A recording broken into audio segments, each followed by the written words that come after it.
Di video sebelumnya, saya share tentang menaikkan derasnya air tanpa pompa. Selain itu, kebutuhan tentang air bukan hanya deras kan, tentu harus jernih atau kualitasnya bagus. Apa Anda yakin sumber yang Anda pakai sudah bagus?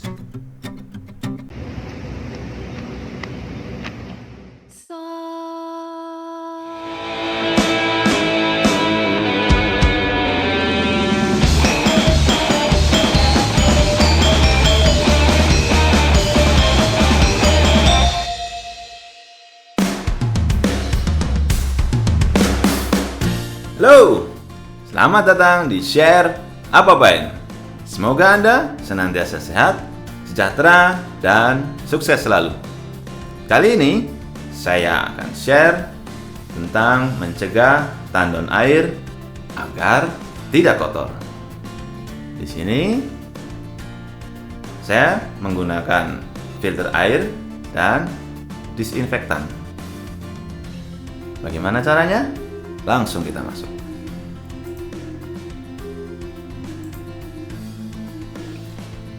Prinsip dasar fungsi tandon air. Ya, ini mirip dengan yang video sebelumnya. Kalau video sebelumnya kita ngurusin yang di sini, outlet air yang keluar dari tandon ke keran air yang ada di rumah. Ya, sekarang kita ngurusin yang sumber air yang dialirkan ke tandon air. Ya. Sumber air ini ya bisa banyak ya. Ada sumur gali, sumur bor, atau bahkan ada yang dari danau, ada sungai juga kadang ada ya, dan macam-macam ya. Jadi disimpan dalam tandon air. Lalu penyebab tandon menjadi kotor. Kira-kira kenapa ya? Nah, ini kandungan dalam tandon yang membuatnya kotor. Pertama, sedimen ya, atau endapan lah. Jadi sesuatu yang bisa mengendap di tandon. Itu seperti lumpur, partikel karat ya, dan lain-lain. Ya, jadi bayangkan seperti kalau misalkan kita ada satu gelas ya, jadinya jernih kan, terus kita masukkan kopi misalnya ya, kita aduk. Nah, kalau kita diamkan ada endapannya. Nah, itu yang dimaksud ya, itu menjadi kotor tandonnya ya. Terus lalu apa lagi? Senyawa logam atau kimia lainnya. Mungkin Anda pernah dengar ada air ya yang bau besi ya. Jadi seperti ada kandungan logam di dalam air itu ya. Itu juga membuatnya jadi kotor ya. Biasanya juga dibarengin dengan warna tertentu ya. Lanjut. Ranting, kulit kayu, daun, dan lain-lain. Kok bisa masuk? Ya bisa. Kalau Anda nggak tutup tandonnya, kan sudah dikasih tutup sama pabriknya, tapi nggak dipakai, jadi ya terbuka. Kalau di atasnya ada pohon, ya ada kemungkinannya masuk, ya. Atau di sebelah-sebelah ada pohon yang tinggi, ya, kena angin dan seterusnya, ada kemungkinan masuk situ, ya. Nah, kalau ranting, kulit kayu ini masuk ke situ, dia kan sumbernya dari makhluk hidup, ya, kena air, kena oksigen, kena matahari, ya, akan bisa muncul makhluk hidup selanjutnya, ya. Lanjut, selanjutnya apa? Hewan dan kotorannya. Ini juga penyebabnya sama dengan yang tadi, ya. Ini karena terbuka tutupnya. Jadi misal ada burung lewat, tiba-tiba menjatuhkan sesuatu di situ ya, nah ini masuknya ke situ. Jadi masuk ke dalam tandonnya. Terus juga bisa juga serangga dan hewan-hewan kecil lainnya. Tentu saja ini menjadi kotor tandonnya ya. Ini juga kalau untuk yang hewan dan kotorannya ini bisa juga dari sumber air yang Anda pakai, ya, nggak mesti dari karena terbuka ya, bisa juga terbawa dari sumber airnya, ya. Kok bisa? Nanti ada jawabannya. Oke, lanjut.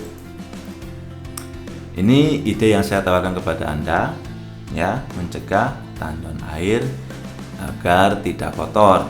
Pertama, tutup tandon air Anda, ya. Ini udah wajib lah. Jadi kenapa harus ditutup? Nah, dia melindungi selain dari tumbuhan dan hewan tadi. Kalau dia terbuka, ya, itu berarti dia terkena matahari secara langsung, ya. Nah, itulah kenapa bisa tumbuh lumut di situ, ya. Karena dia bisa bereaksi dengan cahaya matahari, ya. Makanya itu tutup tandon air Anda. Orang itu udah dikasih kok sama pabriknya, tinggal ditutup aja, ya. Oke, selanjutnya bagaimana? Oke, selanjutnya apa? Kedua, saring air dari sumber air sebelum masuk ke tandon air.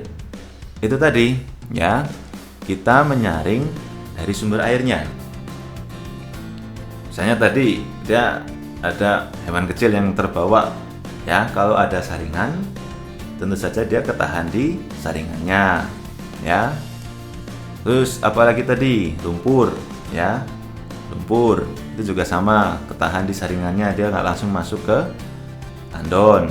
Terus juga apalagi partikel karat, itu juga sama, partikelnya ya, karatnya ya. Itu juga kalau ada saringannya bisa disaring di situ.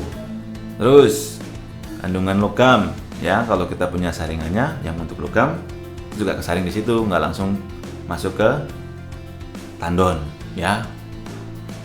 Lalu lanjut yang ketiga, tambahkan kaporit dengan dosis yang tepat. Kok kaporit? Ya, kaporit ini termasuk kategori disinfektan, ya. Tentu saja dengan dosis yang tepat. Nah, untuk dosis yang tepat ini beragam ya, tergantung dari kapasitas tandon yang Anda pakai. Dan di sini saya akan mencontohkan dengan yang saya pakai di sini, karena saya pakainya 2 tandon ya, seperti di video sebelumnya. Nanti dosisnya seperti apa, ya, itu yang saya pakai. Itu juga sebenarnya saya juga tahunya ini dari teman saya yang kerja di lingkungan, ya. Saya juga sempat kaget, kaporit kok disebut disinfektan, ya. Ya, terus saya coba, terus dia ngasih dosis yang sesuai dia, cuman saya modif lagi, ya, yang sesuai dengan yang saya pakai di sini, ya.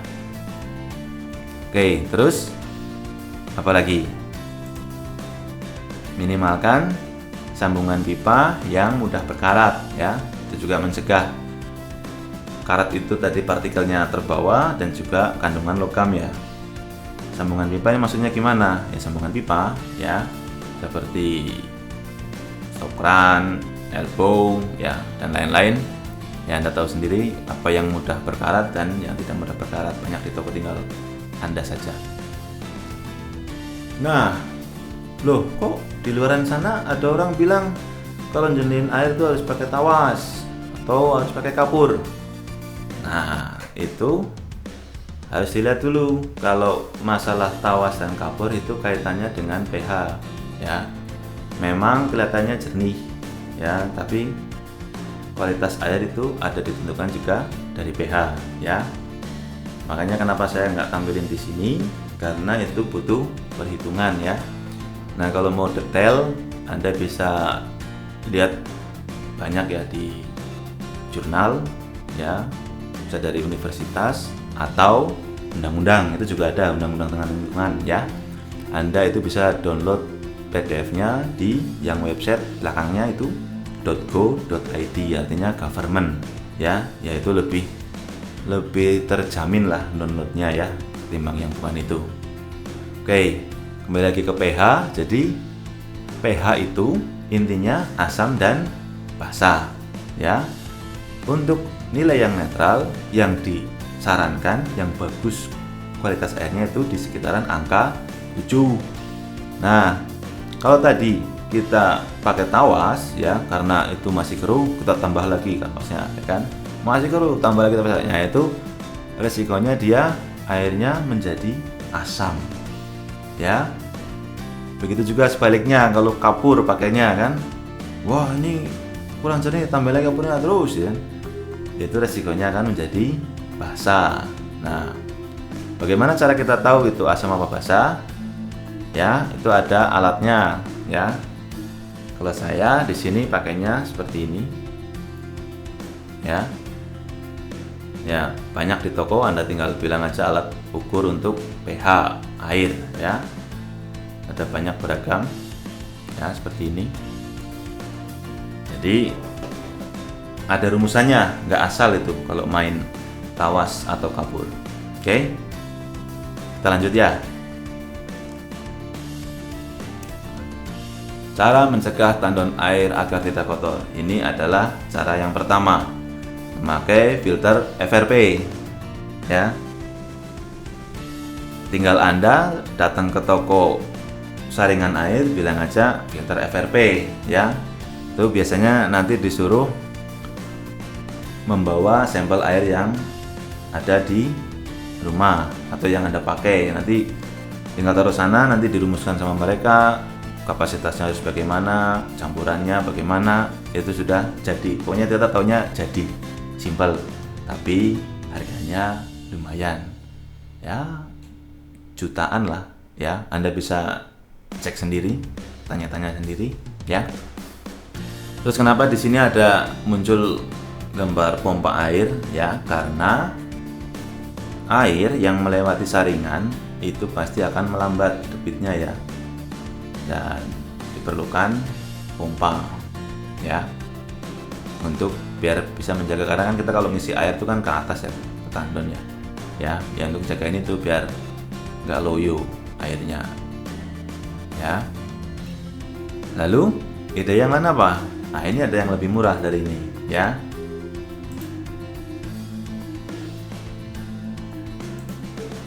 Di sini ada gambar pompa, ya, seperti tadi saya bilang, untuk menjaga, apalagi kalau tandon Anda ditaruh di lantai 3, ini harus kencang naik ke atasnya, kan.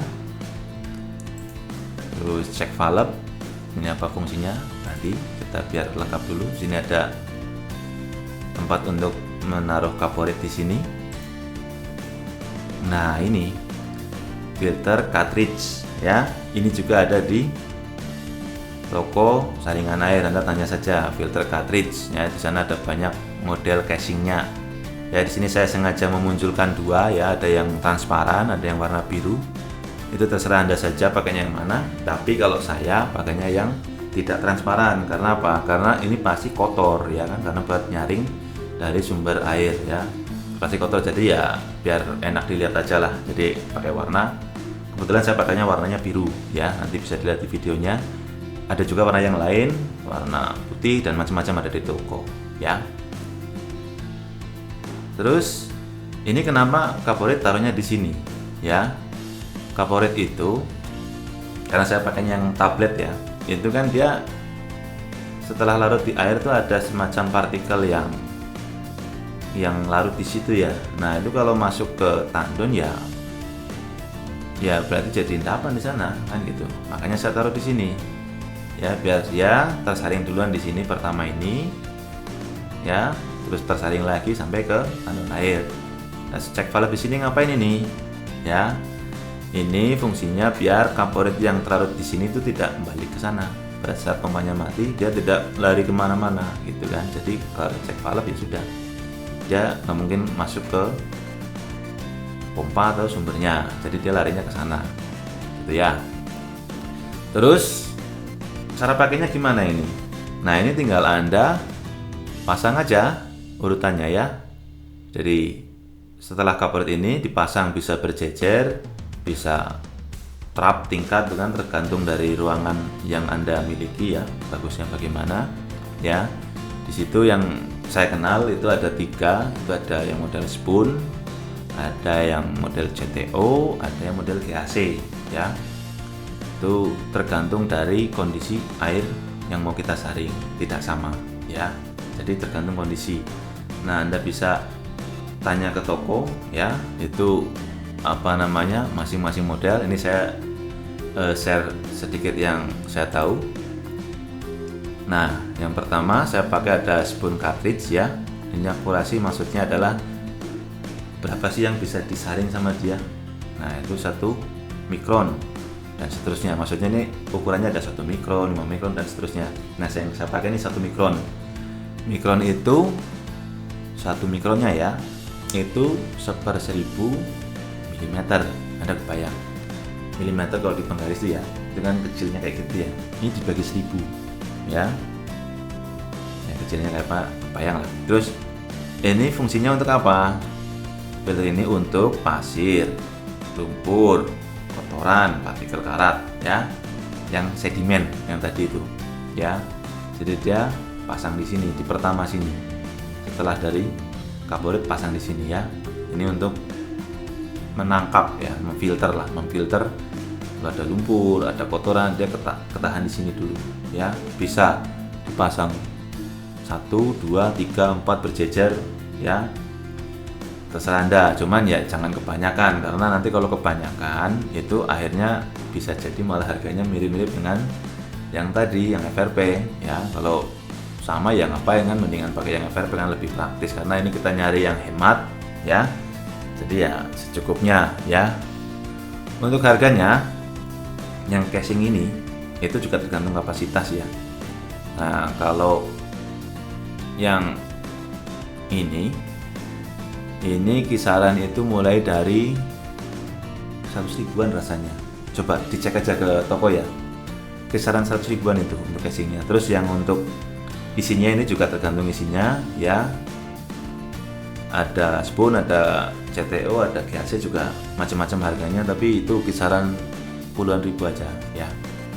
Oke, kita kembali ke sini. Ini spoon ya. Jadi fungsinya untuk sedimen. Jadi yang kotor-kotor ini masuk ke sini dulu. Nah, setelah itu saya pakainya ini CTO cartridge atau karbon ya. Jadi akurasinya dia 5 mikron ya. Memang nggak serapat ini karena memang bukan fungsinya untuk filter sedimen, tapi lebih ke kandungan kimia, logam, bau, rasa dan lain-lain. Nah, ini tadi ya yang bau, kandungan besi misalnya ya, dan bau-bau yang lain ya, itu juga disaringnya pakai ini. Ini berapa juga ya tergantung kondisi air Anda. Bisa pakai 1 cukup, bisa 2, bisa 3, itu eksperimen aja ya. Jadi nggak sama, jadi kan itu mudah saja untuk pemasangannya. Misalkan kurang bisa ditambahkan lagi, dipotong pipanya, pasang lagi, potong lagi, pasang lagi sampai nemu yang pas ya. Oke. Nah, itu tadi penjabarannya. Setelah ini kita masuk ke video bagaimana instalasi yang saya pakai. Oke, kita langsung saja masuk ke video. Ya, ini instalasi filter air yang saya pakai di sini. Kelihatan seperti ini ya. Urutannya dari sini, dari sumber air, terus masuk ke saringan. Terlihat ada 4 ya. Saya di sini pakainya yang transparan karena sudah pasti dalamannya kotor, jadi jangan sampai terlihat ya. Terus ini tempat memasukkan disinfektan. Saya pakainya kaporit ya. Dan ini apa? 2 ini.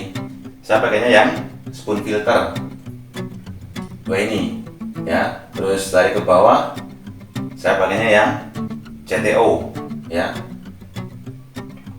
Terus lari ke sini ya. Terus di sini saya ada kontrolnya sebelum airnya masuk ke tandon ya.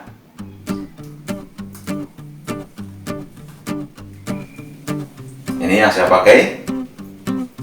Ini yang spoon ya, yang di sini. Ini saya pakai yang 1 mikron.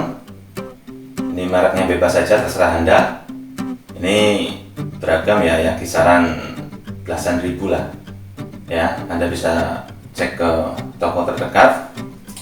Terus ini di sini CTO, saya pakainya yang seperti ini ya. Ini juga mereknya bebas ya. Ini kisaran di 30 sampai 40 ribu untuk isinya ini ya. Terus untuk kaporit yang saya pakai itu nih, besar ini aja ya.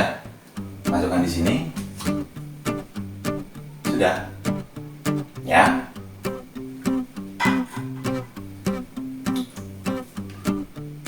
Oke, mari kita coba hasilnya ini seperti apa ya.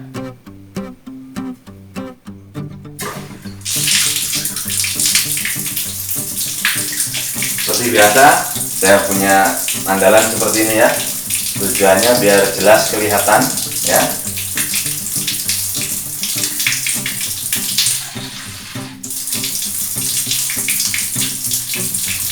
Ini hasilnya sudah dilihat ya. Kalau menurut saya ya oke, jernih ya.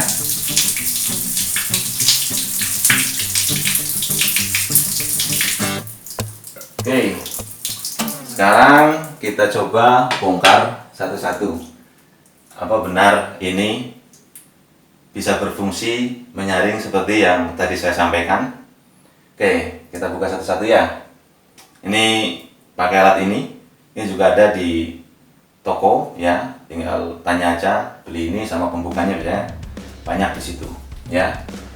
Jadi pertama ini adalah spoon pertama, spoon kedua, CTO pertama, CTO kedua. Otomatis yang paling kotor adalah yang ini, karena dia yang pertama menyaring dari sumber ya.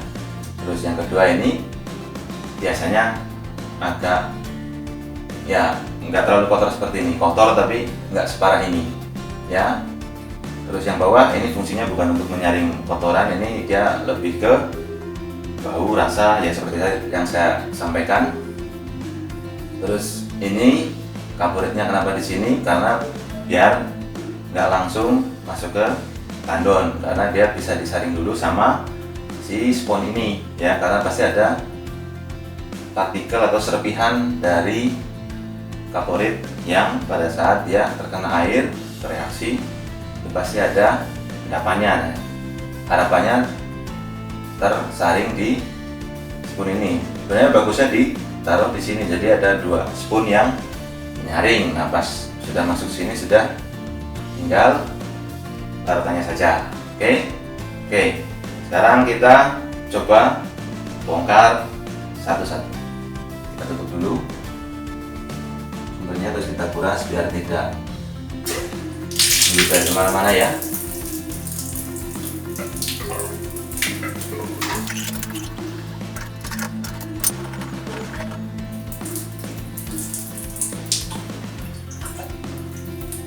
Oke, ini bisa dibandingkan ya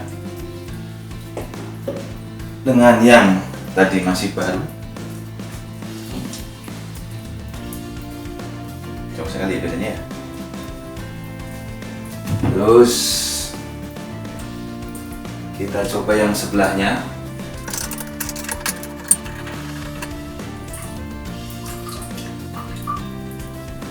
Oke. Nih, kita bandingkan dengan yang ini ya, jelas sekali bedanya ya.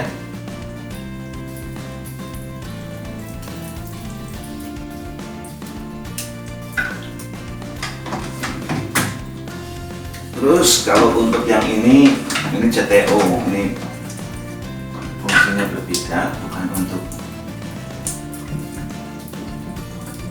menyaring sedimen.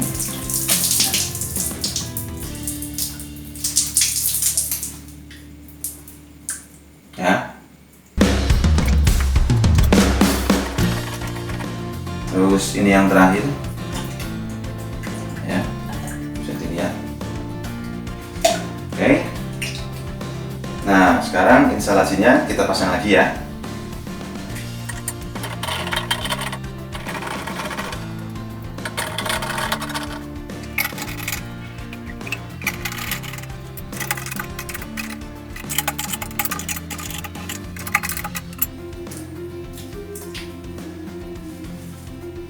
Nah, setelah dipasang seperti ini, kita masukin kaporitnya. Ini aja. Ya, pastikan dia masuk ke bawah. Oke. Ini jangan langsung dimasukkan ke tandon ya, kita cek dulu hasilnya.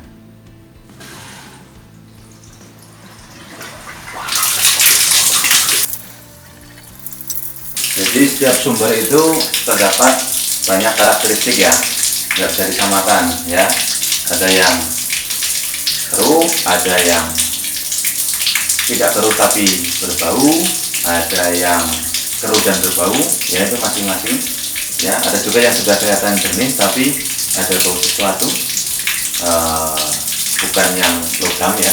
Ada banyak variannya.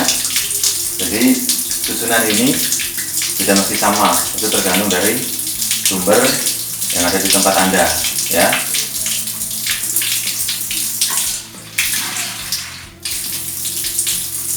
Oke, saya kira ini campuran kaporitnya sudah terlarut ya. Ini sudah bisa dimasukkan ke sana ya. Ini hasilnya. Ini menurut saya sudah bisa dimasukkan ke tandon, sudah cukup jernih ya, sudah cukup bagus lah.